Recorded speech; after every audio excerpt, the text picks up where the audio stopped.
Olá, meus amigos, a graça e a paz da parte de nosso Senhor estejam com todos. Estamos aqui para mais uma aula do nosso curso.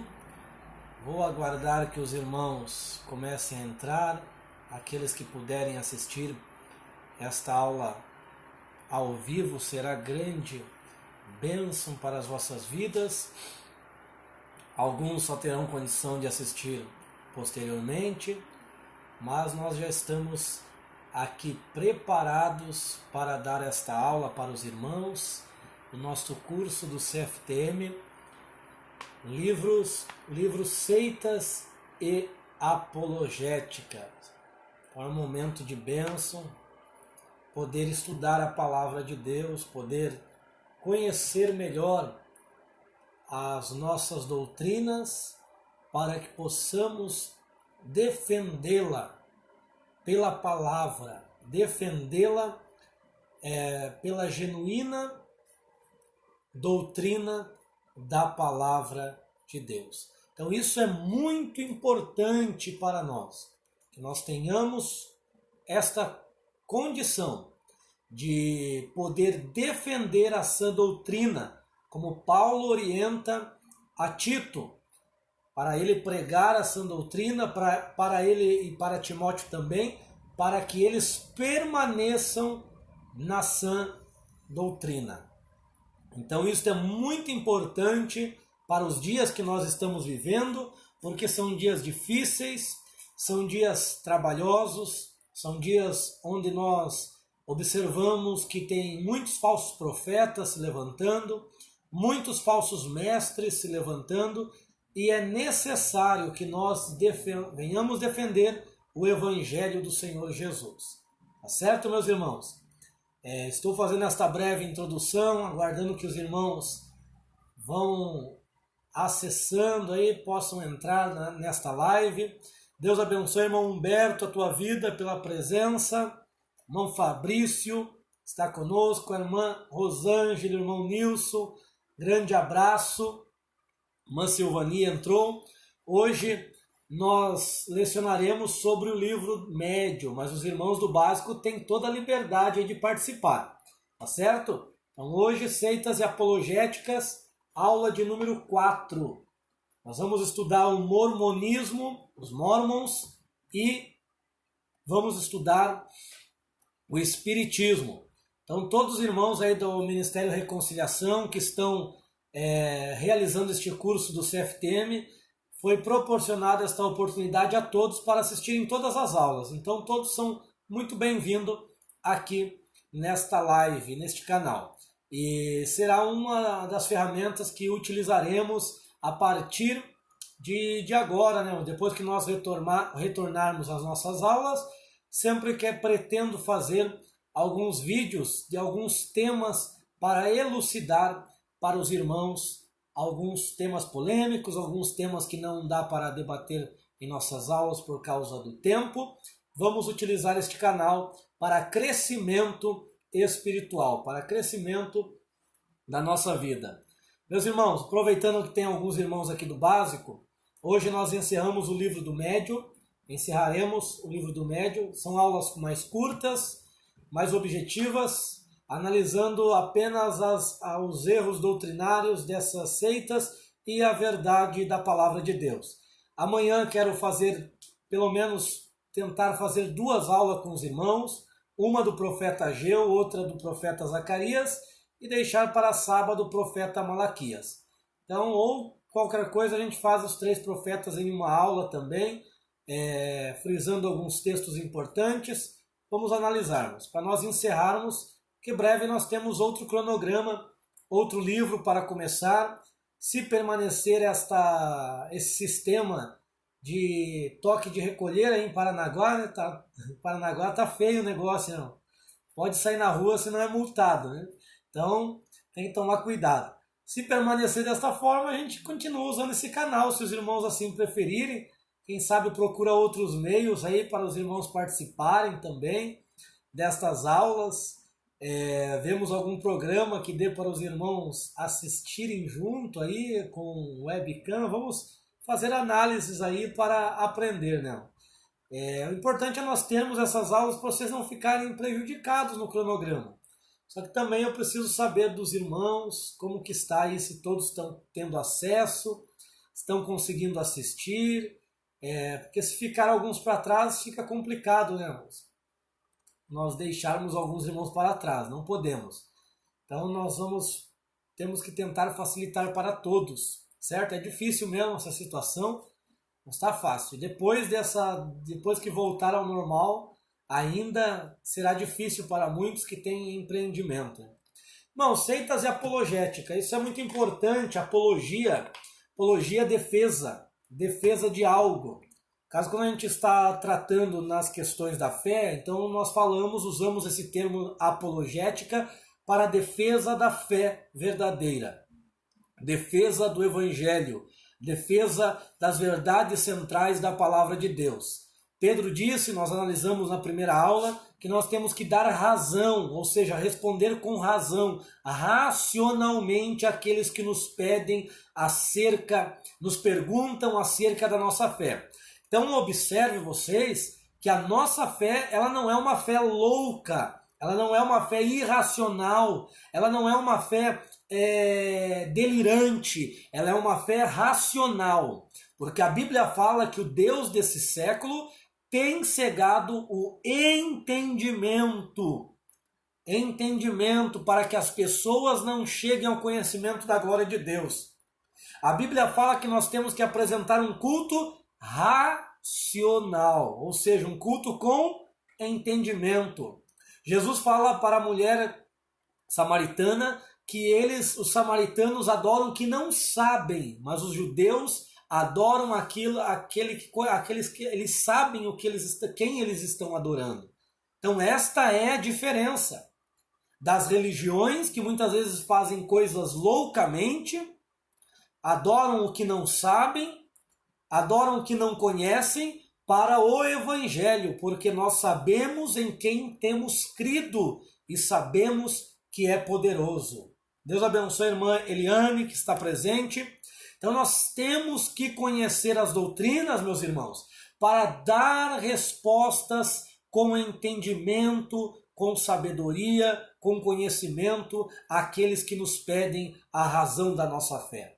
Tá certo? É por isso que estudamos as seitas, estudamos apologia, melhor dizendo, e estudamos as seitas para entender aonde que eles erram, para podermos dar razão da nossa fé e mostrarmos, vocês estão equivocados neste ponto, neste outro, tá certo? Então é por isso que nós estamos estudando esta disciplina neste curso. Os irmãos fiquem à vontade para conversar entre vocês aí, não fiquem acanhados, envergonhados.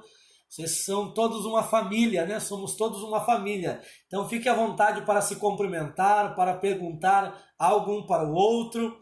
Fique à vontade para questionar aqui a nossa aula. Os irmãos estão aí do outro lado, né? Estamos aí a cerca de 40 quilômetros de distância, mas não precisamos estar distante dos irmãos.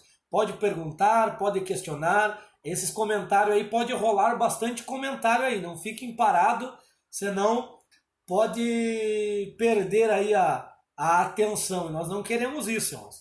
Então fiquem à vontade aí para se comunicar comigo, com os outros irmãos. Fabrício está muito tímido, né, Fabrício? Então, aqui é a casa de vocês, irmãos. Aqui é a aula para vocês e nós estamos aqui por vocês. Vamos então analisar o mormonismo?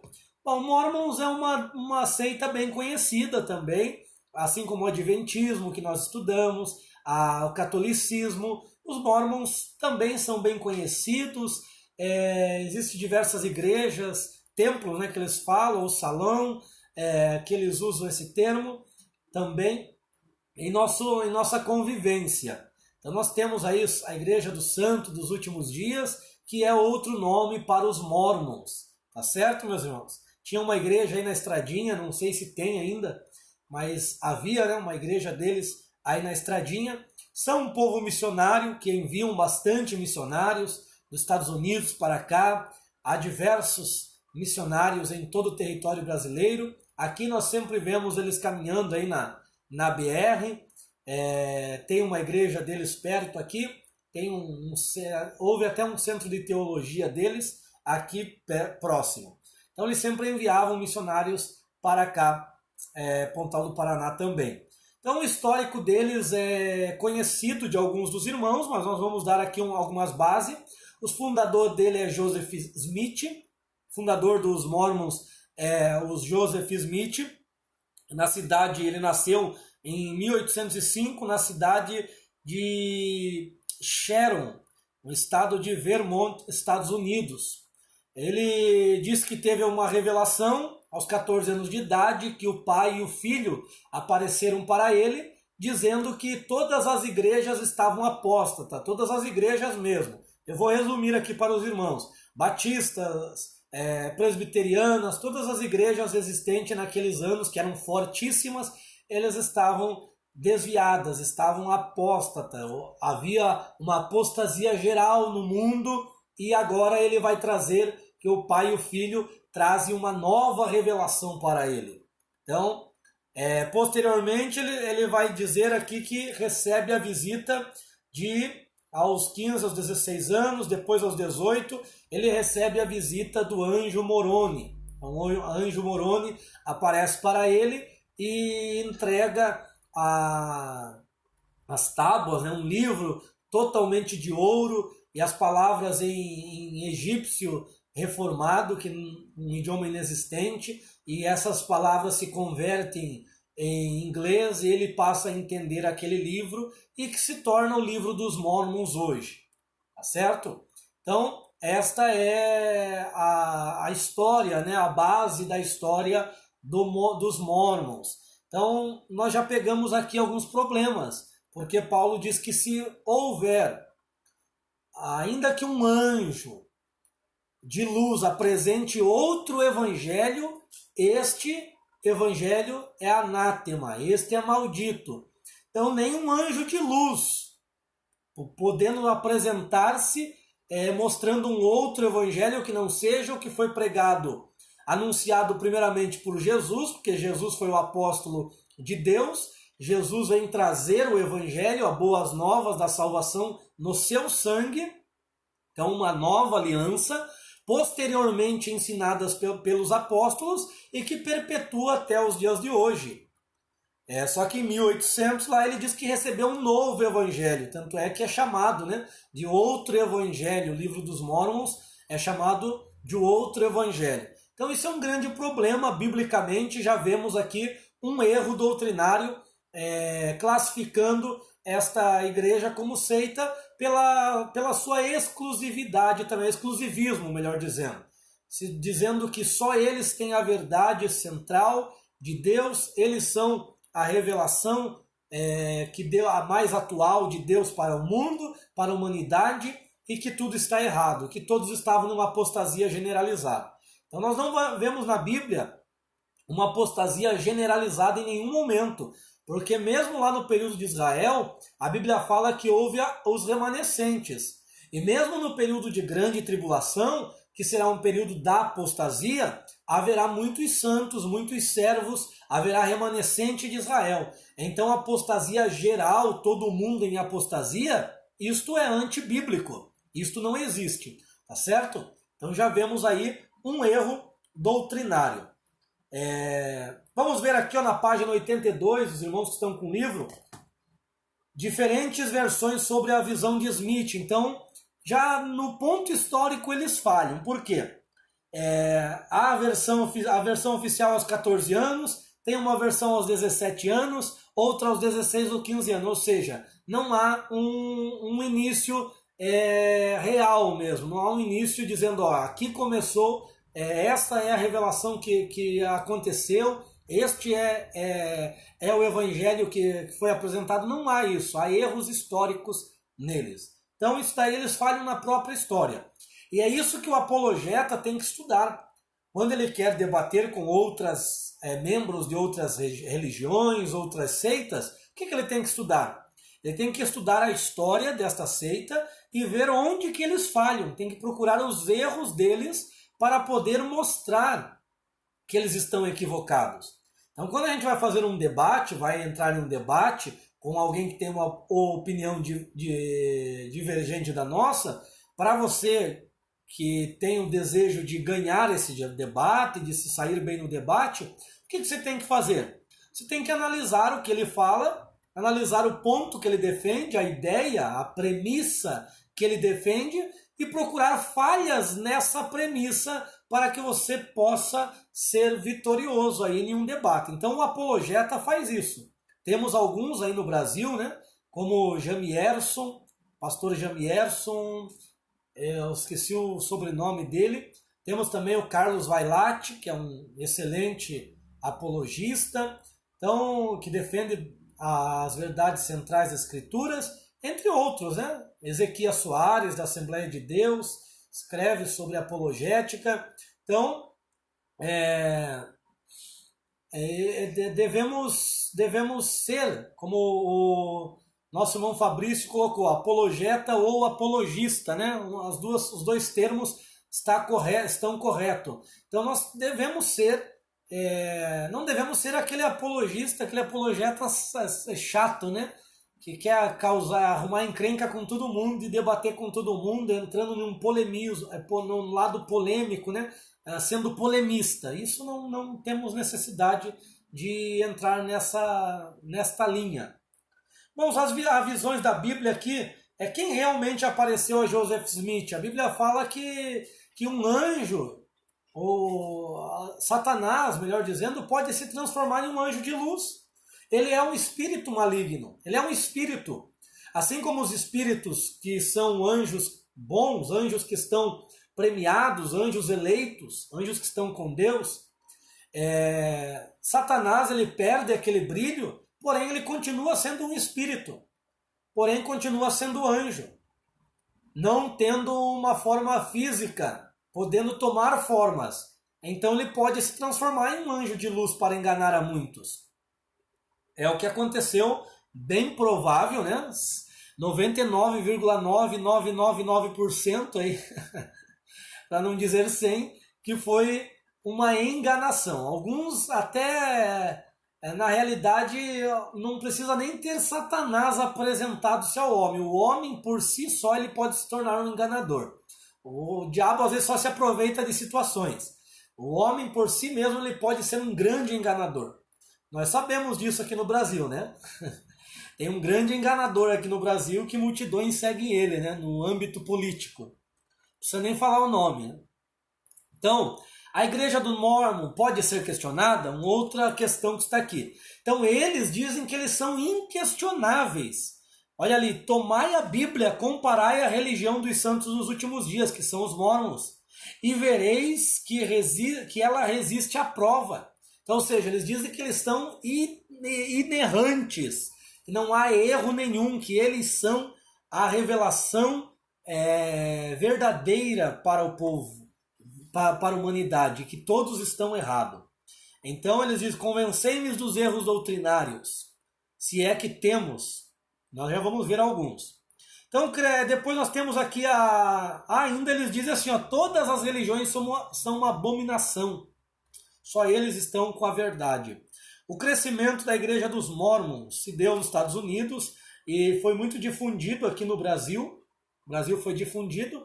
Inclusive a palavra, né? A palavra Shekhinah, eles usam muito esta palavra. Já comentei com os irmãos, acho que até do básico também já falamos algumas coisas. E a palavra Shekhinah foi introduzida aqui no Brasil por Mórmons. Difundida entre um grupo de cantores evangélicos, foi difundido esta palavra, né, que tem um sentido bem pejorativo. Eu vou colocar aí para os irmãos depois o que significa dentro do judaísmo cabalístico a palavra Shekhinah. Então é algo transcendente, é algo esotérico, né? Então não existe essa palavra na Bíblia, não existe essa palavra lá no hebraico, no original. Então é uma palavra que não tem necessidade de nós utilizarmos. Bom, as obras padrão. Vamos ver quais são as obras padrão lá na página 84. Livro do Mórmon, que é a base, né? É a Bíblia deles. Doutrinas e Convênios e a Pérola do Grande Mar. São 3 livros que eles usam. Vamos ver as doutrinas deles e os erros doutrinários, doutrinas que são erradas, né? Que na verdade são dogmas criados. Então a doutrina da apostasia total da igreja, já conversamos sobre isso, que todas as religiões, todas as igrejas estão em apostasia e eles vieram para trazer a fé genuína novamente. Em toda a Bíblia você não vai ver essa apostasia generalizada. Irmã Marli, Deus abençoe a tua presença nesta live. Então não existe esta apostasia generalizada de todo mundo ser apóstata. Como eu já falei, mesmo na grande tribulação, que será o período da apostasia, o tempo conhecido como tempo da apostasia, haverá os verdadeiros também. Então é um erro. Doutrina de Deus. Os mormons dizem que Deus era um homem como nós e que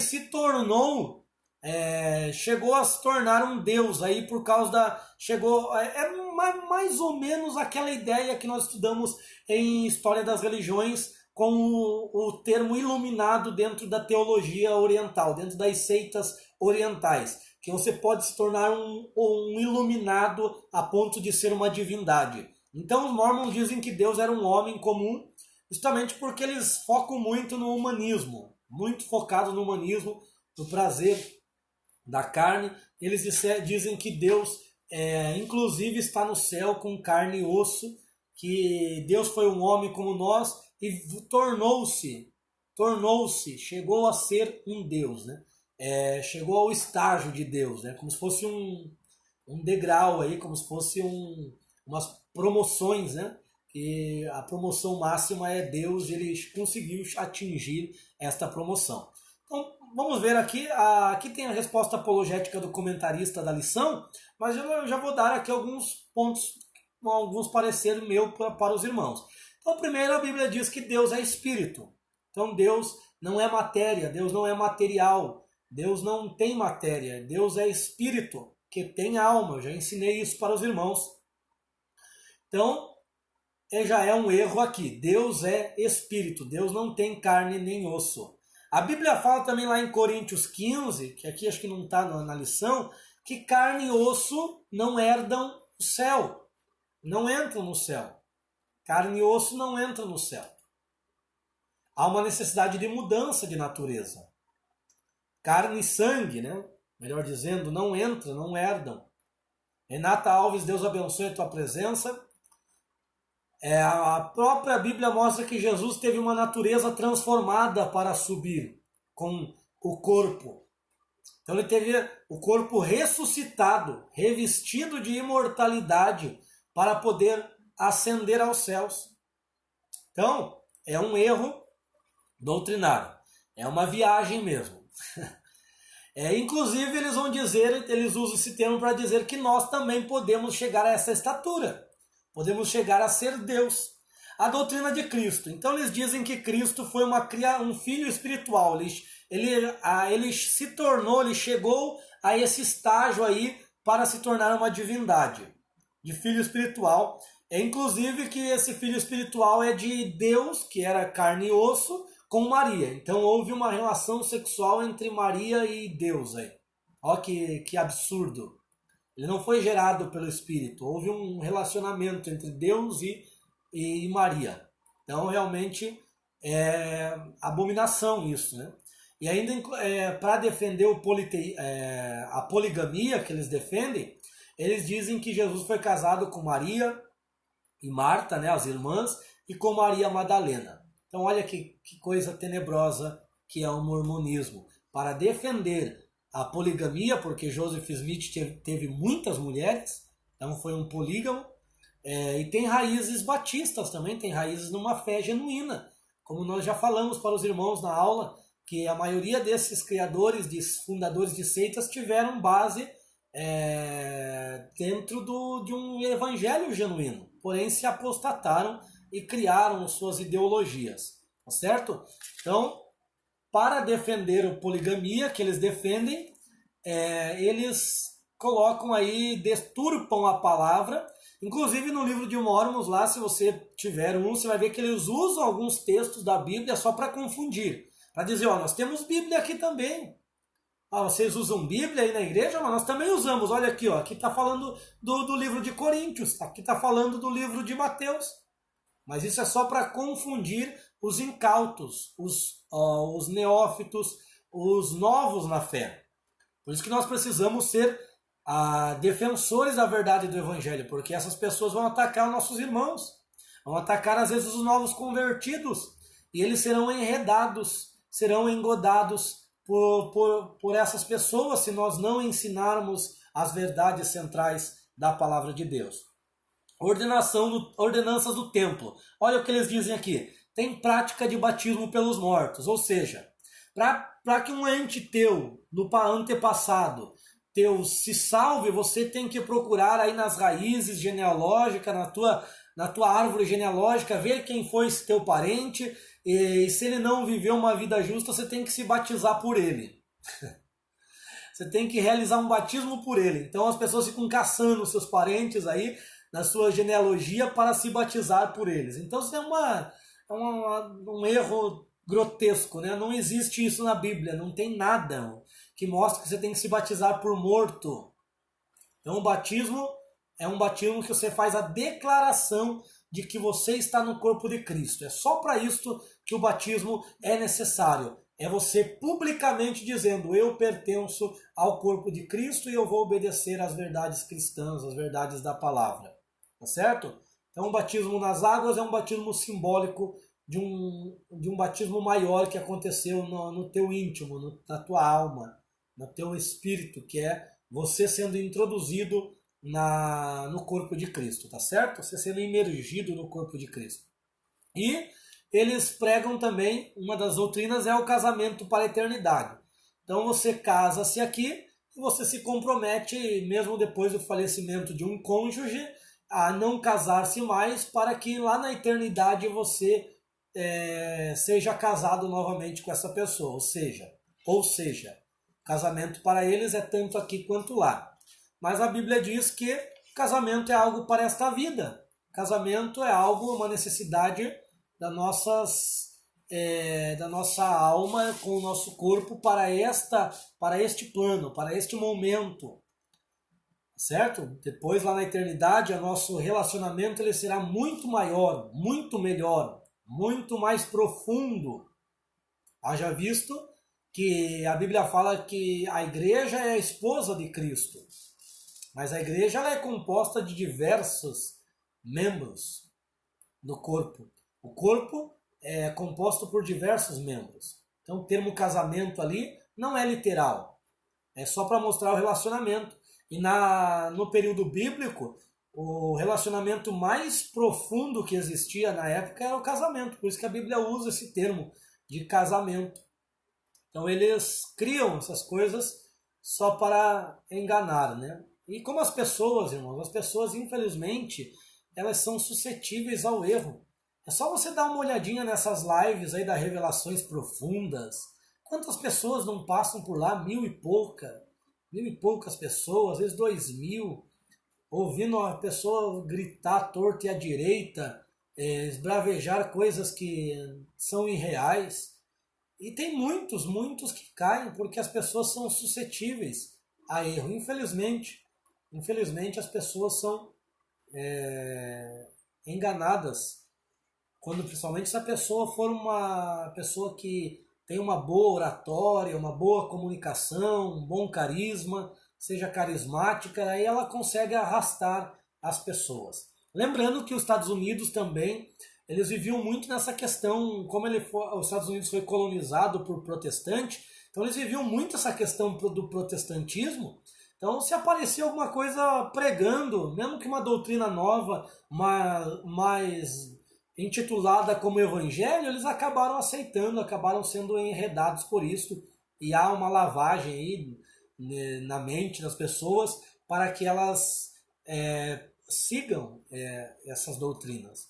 Então, depois aqui nós temos na página 88 as contradições. Isso aqui são contradições históricas que eu vou querer que os irmãos leiam, para poder analisar e ver os erros deles. Isso aqui é só uma aula base, né? Se você for estudar a fundo o mormonismo ou qualquer outras seitas, existem diversos livros que detalham mais essas seitas. Então, Joseph Smith errou nas questões arqueológicas, questões antropológicas, história, teológica.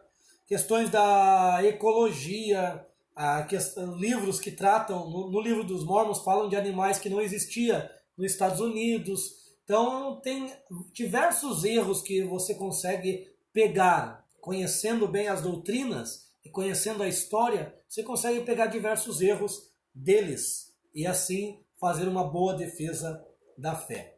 Tá certo, irmãos? Então esta foi a nossa aula sobre o livro, sobre a seita dos Mormons, 30 minutos. Acredito que os espíritas aqui vai dar no máximo 30 minutos. Nossa aula será breve, apenas 1 hora de aula. Tá certo, irmãos? Para não cansar muito os irmãos. Como que está o áudio aí? Como que os irmãos estão? Vocês estão bem? Irmão Fabrício, irmão Humberto, irmão Marli, irmã Rosângeles. Me fala aí como que está a quarentena. Fabrício já tá querendo ser multado, né? Tá correndo aí na pista, né? Até 8 horas acho que pode, né? Depois que não pode, né? Então, os irmãos estão tranquilos aí? Vamos orar, né, para o nosso Brasil, para que passe esta crise. Sabemos que há influências, né? Há potestades malignas que lutam contra o nosso país. Nosso país é um país que há uma grande promessa para ser um grande celeiro de bênçãos para muitas nações. E a batalha é grande, não? A batalha é grande e, e nós temos que orar. Já está na hora do lanche, exatamente. Já estou dando um fôlego aí para os irmãos para que vocês peguem o cafezinho aí, né? Quarentena arrebentou com o nosso lanche, né?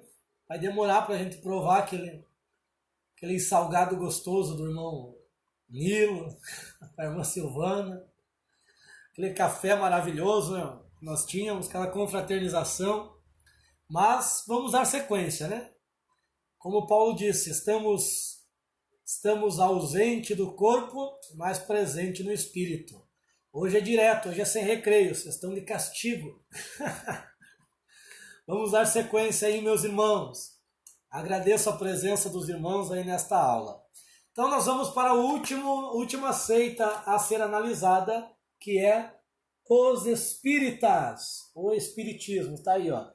Página 91 do livro. Nós vamos dar um resumo. Bom, o espiritismo ele é antigo, né? O espiritismo ele é muito antigo. Nós que já estudamos aqui, os irmãos do médio, já estudaram a história das religiões, você vai ver aqui que a base dos espíritos está no animismo e no hinduísmo. Estão nessas duas seitas. Eles têm teorias semelhantes, linhas de pensamento semelhantes, e há um ramo do espiritismo que decidiu pegar as palavras de Jesus e envolver numa filosofia para transmitir, para dizer, ó, nós também temos aqui a mesma palavra que eles ensinam. Só que a nossa é melhor, porque a nossa é envolvida com palavras bonitas, é envolvida com uma filosofia. Você precisa apenas seguir essa filosofia. A rádio de Paranaguá, não sei se ainda tem, mas antigamente tinha, né, um momento espírita. Aquela voz de um locutor muito bem melodiosa, harmoniosa, falando palavras belas, palavras bonitas, para que a pessoa se identifique e diga, ó, eu sou espírita, eu sigo o espiritismo, e o espiritismo é algo bem racional, intelectual, é um pseudo-intelectualismo, é um pseudo-cristianismo, né? Então ela entra dentro da característica de pseudo-cristã, a linha de Kardec, né? Existem diversas. Nós vamos ver aqui, ó. Então o espiritismo surge muito tempo. Aqui inclusive fala que lá no Éden foi uma sessão espírita, né? Satanás entrando no corpo da serpente. Satanás entrando no corpo da serpente foi uma primeira sessão espírita, né? Então aqui coloca que há o autoespiritismo e o espiritismo comum. Então o autoespiritismo, o espiritismo que alguns são considerados espiritismo branco, né? Alguns são considerados, dentro do espiritismo há aqueles espíritos que eles dizem que são espíritos de luz, espíritos bons, e há aqueles espíritos que eles chamam de espíritos tenebrosos, né? Então eles vão dizer que há essas duas linhas. E a maioria vai dizer, não, eu mexo com os bons, eu mexo com os anjos de luz, eu mexo com a mesa branca, com as coisas tranquilas, coisa que é só para ajudar as pessoas. Mas na verdade, tudo isso é prejudicial, certo? Porque não é uma verdade. Não é uma verdade bíblica, né? Não existe essas doutrinas. Existe, inclusive, Deus conhecendo tudo isso que o homem criou e que o diabo se apropriou, ele disse para não consultar aqueles que têm espíritos familiares, aqueles que fazem a necromancia, lá nos tempos bíblicos. Então o espiritismo ele é muito antigo. Apenas eles dão novas roupagens conforme o tempo para poder permanecer. Então no Egito, Grécia, Índia, Japão, China, foi praticado o espiritismo. Há o espiritismo comum, que é quiromancia, cartomancia, hidromancia, que é imagens, né, na água, astrologia, baixo espiritismo, que daí eles falam que é o espiritismo negro, né, que é voodoo, candomblé, quimbanda, umbanda, catimbó, macumba, e o espiritismo kardecista, que é baseado em Allan Kardec, que eles dizem que são o espiritismo cristão, que eles seguem os ensinos de Cristo. Então nós vamos seguir apenas o kardecismo aqui para análise, tá certo? Para ver os erros doutrinários do kardecismo, porque eles julgam ser um cristianismo, ser pregação do evangelho. Então o histórico do espiritismo vai mostrar que duas irmãs, Margaret e Kate Fox, que dizem que na sua casa havia uma manifestação de um espírito e que elas desenvolveram uma comunicação com esse espírito. Elas comunicaram-se com eles. E a Bíblia, por isso que a Bíblia já no Antigo Testamento orienta isso, para não ter esses contatos. Por quê? Não ter essas comunicações. Porque por trás disso, Deus sabia que eram espíritos enganadores, espíritos malignos. Eram o que nós chamamos de demônios, que enganam as pessoas. O que a Bíblia fala que existe? Não existe maldição hereditária, isso não existe. Certo? Isso está lá em Ezequiel 17 ao 18. O que existe é espíritos familiares, que acham brechas, né? Que a Bíblia fala que Satanás está ao nosso derredor, procurando uma brecha. Então, às vezes, Satanás manda esses espíritos para analisar as famílias. Para analisar as famílias e ver onde que estão as brechas nas famílias. E a partir disso, ele sempre luta dentro daquela brecha. Ele sempre vai propagar este erro de pai para filho. Certo? Ele vai lutar ali naquela brecha que abre. E aí que há o conhecimento desses espíritos malignos de coisas de famílias, né, do passado. Daí as pessoas dizem que houve a reencarnação, que foi fulano, que ali é ciclano, que já viveu lá em 1800 e pouco. Inclusive tem algumas histórias aí que a pessoa disse que o caixão dela, o túmulo dela estava lá na cidade tal, com a inscrição tal, e foram pesquisar, realmente existia isso. Qual que é a explicação de tudo isso? São esses espíritos malignos, que surgem para enganar, para engodar as pessoas, tá certo? As obras de Allan Kardec, vamos ver aqui na página 93. Então tem o Livro dos Espíritos, O que é Espiritismo, Livro dos Médiuns, Evangelho segundo o Espiritismo, O Céu e o Inferno, A Gênese, Prece segundo o Evangelho e as obras póstumas. Então esses são os livros deles que eles vão se basear doutrinariamente. Então o Espiritismo é uma doutrina filosófico-religiosa que já com os hinduístas, com os assírios, egípcios, os babilônicos, eles já praticavam isto.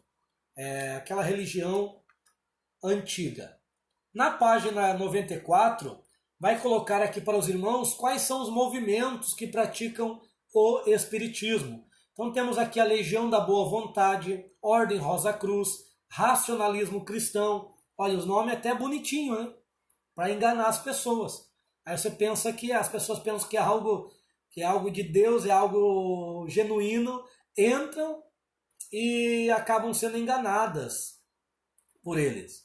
Eles dizem, ó, você é uma pessoa que você é médium, você precisa desenvolver a sua mediunidade, porque você vai ser uma pessoa muito iluminada. Eu vi uma aura muito bonita em você. Você vai ser uma pessoa que vai fazer grandes coisas. E com essas palavras bonitinhas eles enganam as pessoas e as pessoas permanecem no erro, porque são enganadas. Cultura racional, círculo esotérico da comunhão, do pensamento e etc. Muitos nomes. Eles se julgam a terceira revelação para o mundo. A primeira foi o Antigo Testamento, com Moisés sendo legislador. A segunda foi o Novo Testamento com Jesus. E a terceira é o Espiritismo, com Kardec aí sendo o principal. Então, já vemos um grande erro, porque a Bíblia fala que Jesus é o último Adão. Há o primeiro Adão e há o último, ou seja, não tem outro, não tem terceiro. Não tem outro representante da humanidade. Nós temos dois representantes da humanidade, Adão e Jesus. Ou estamos caídos em Adão, ou estamos restaurados em Jesus. Ou estamos condenados em Adão, ou temos a promessa de vida eterna em Jesus Cristo. Então não existe uma terceira revelação. Isso é usado dentro do confucionismo, bahaísmo, que existiram diversas janelas, diversos barrais, um foi Abraão, outro Moisés, outro foi Jesus, outro foi Confúcio, outro foi... E eles enganam as pessoas nas mentiras inexistentes, né? As coisas inexistentes, que a Bíblia nunca deu apoio para isso, tá certo? O Espiritismo é a única religião verdadeira, então eles dizem que eles são a única religião verdadeira e a única instituição verdadeiramente divina e humana.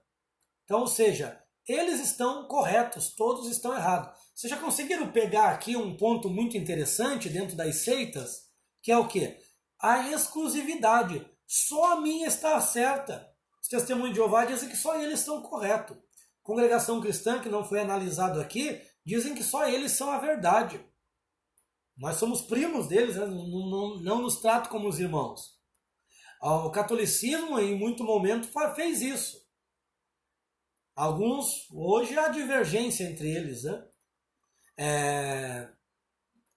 Mormonismo, espiritismo fazem isso.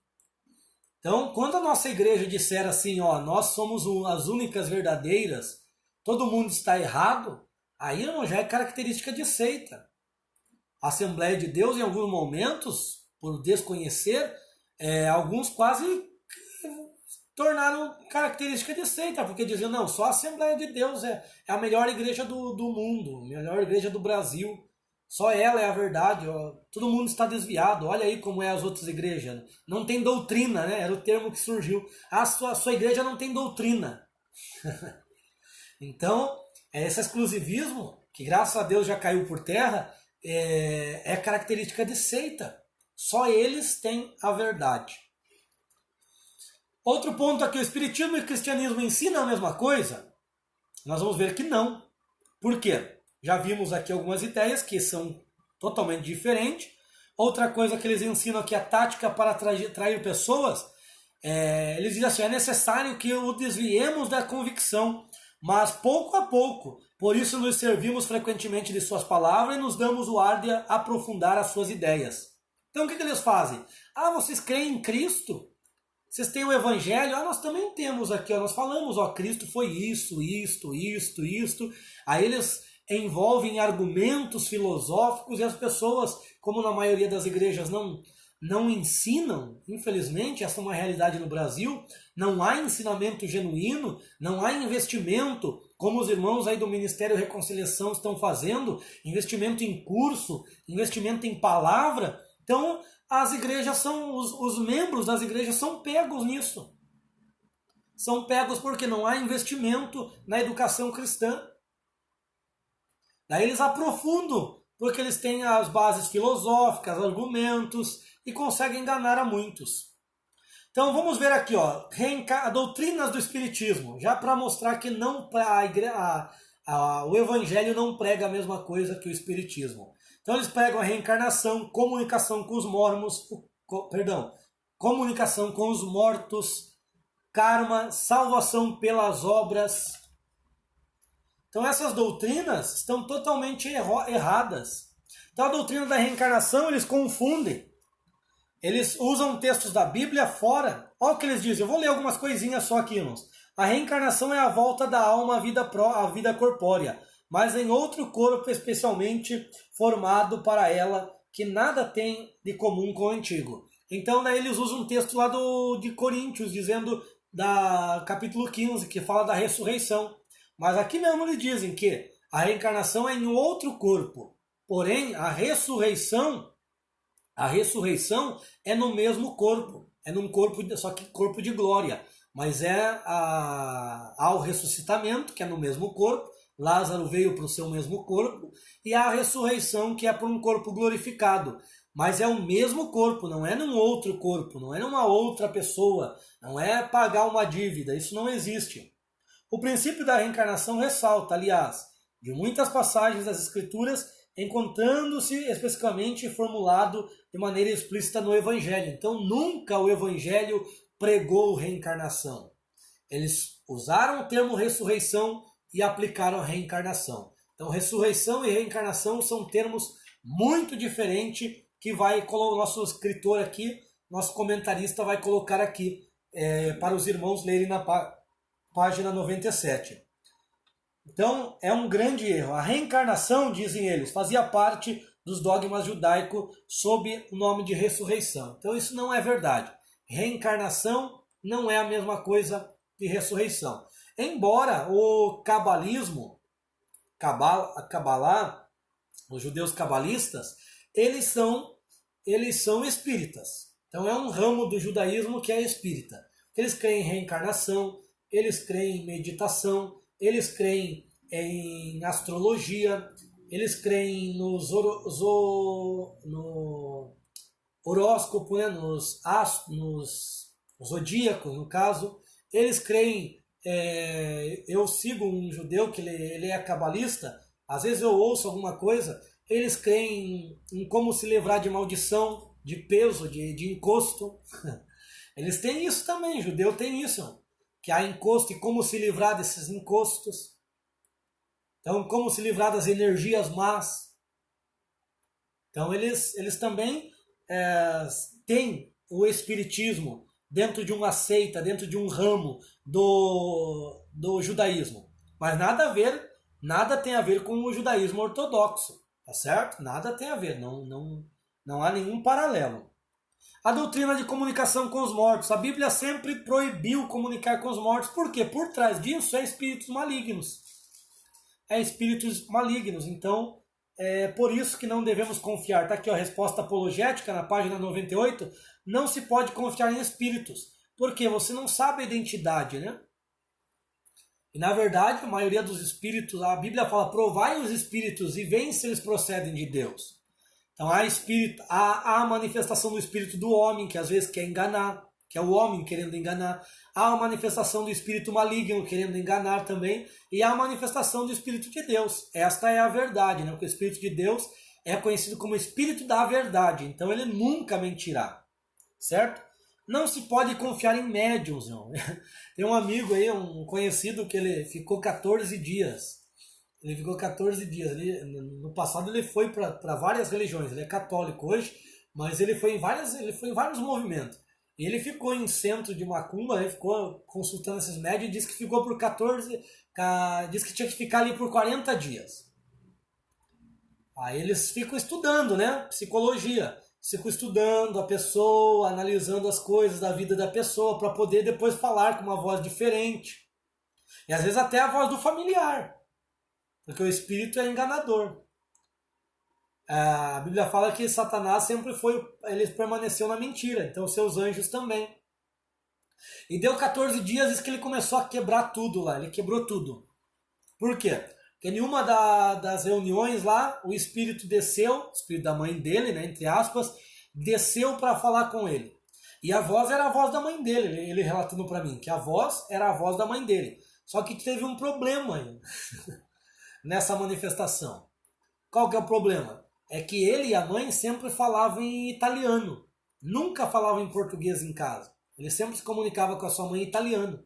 Aí o espírito maligno veio usando a voz parecida da mãe dele, falando em português.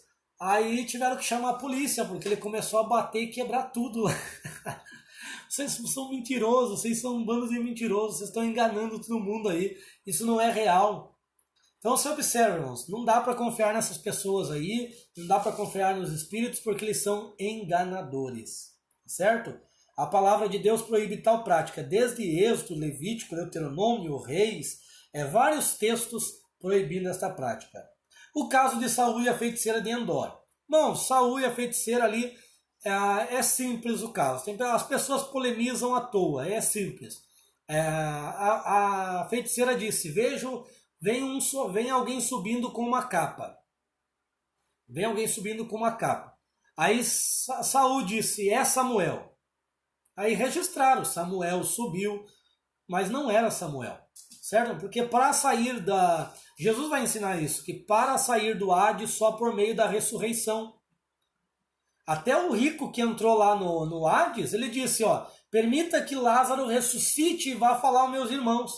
Então não tem como sair da sepultura se não for pela ressurreição. Então Samuel não subiu. E aí ainda a profecia do Espírito lá é mentirosa, porque ele diz, ó, você vai cair na mão dos filisteus. E não aconteceu assim, porque o próprio Saul se matou. Então, Deus nunca erra na sua palavra. Então ali não foi uma profecia de Samuel. Ele já estava afastado de Deus. Consultou a Deus, Deus não respondeu. Você acha que Deus iria tirar? Os irmãos acham que Deus iria tirar Samuel para transmitir uma mensagem a ele? Então isso não tem fundamento. Não tem fundamento. A doutrina do karma. Então o karma diz lá, ó, toda falta cometida, todo mal realizado é uma dívida contraída que haverá de ser paga. Se não for em uma existência, sê-lo-á na seguinte ou seguintes. Porque todas as existências são solidárias entre si. É o que nós já ensinamos em Histórias das Religiões para os irmãos. O que é o karma?